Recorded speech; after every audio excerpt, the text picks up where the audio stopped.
They have to be investigated, and they've got to be investigated expeditiously.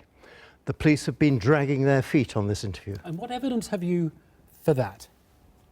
Well, my home was raided in March.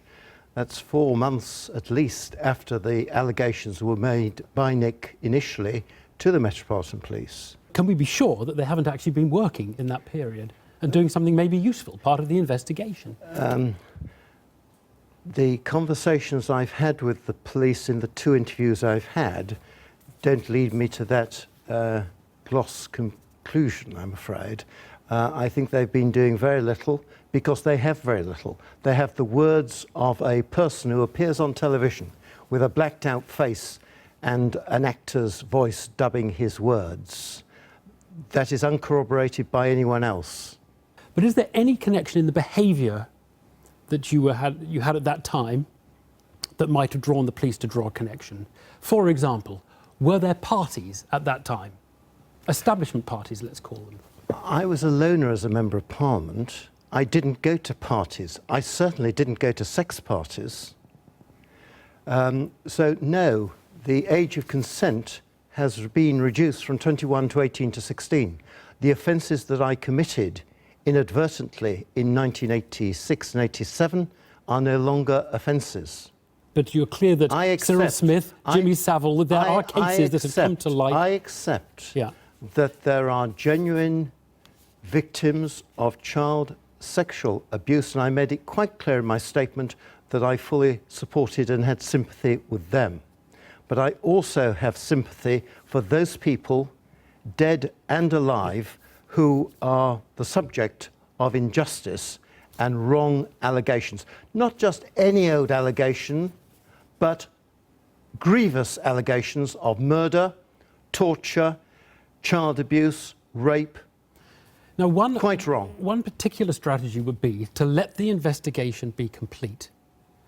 And if no charges made or charges are made and you're acquitted, to then come out and complain about the process. But is there a danger by doing this before the investigation is complete that in a way you potentially deter genuine victims of crime who see the way that you're traducing the man who's made the allegations against you? It deters them from coming out and making the allegations either against you or other people if they so choose. The police for months have been going on television and radio and in the newspapers at the drop of a hat to appeal for victims to corroborate what Nick has been saying. They are beside themselves because no one has come forward. And you know that no one else has come forward. The police would have told me yesterday they would have told me when I was interviewed, if there was anyone else to corroborate what Nick has said. Have you a theory as to why your name came up?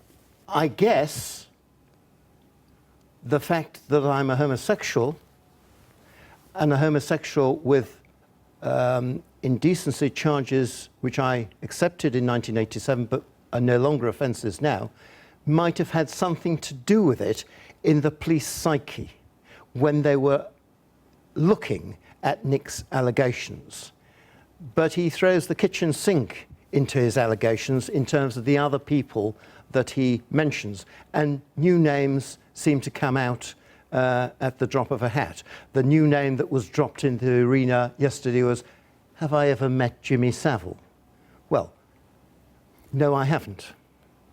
I mean, we have a situation, don't we, where the public don't know whether you're guilty. You know whether you're guilty.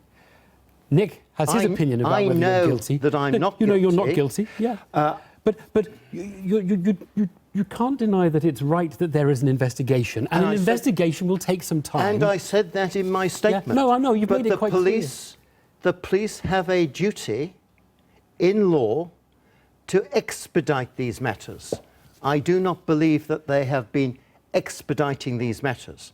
I think that they have prejudiced their own inquiry by the superintendent in charge of the Operation Midland going on television and saying that this witness is credible and true without interviewing anybody else. And the lack of intelligence of senior police officers that they can think that Ted Heath and I together would do anything in concert even having a cup of tea together. This is because you were a political enemy of Ted Heath in the 1980s, 70s, And he was 80s. an enemy of mine. And no charge has been levelled against you. Let's make that quite clear. You've not been arrested. You've not even on bail. I mean, you've just been questioned in relation to these. And the police do not say to the press, the media, or to the public, but say to my solicitors and myself that I'm not a suspect. If the matter is dropped, do you think the public will think Harvey Proctor completely innocent or not? I think, and I said in my statement, that charges should be brought against someone who's made these allegations against me, which are the foulest allegations that could be made against another human And do you think being. that of all victims whose charges are not followed up? I'm talking about this matter. Right. And I do not know why I am being followed, pushed to despair in this way. It is very cruel. If the matter is dropped, will you take action against, I'm thinking of anything, legal action, other action, any action against those who've been involved in the case, the reporting, the investigation, any aspect of this case? I will have to talk to my solicitors against that, and all my options will be open. Harvey Proctor, thanks. Thank you very much indeed. Thank you.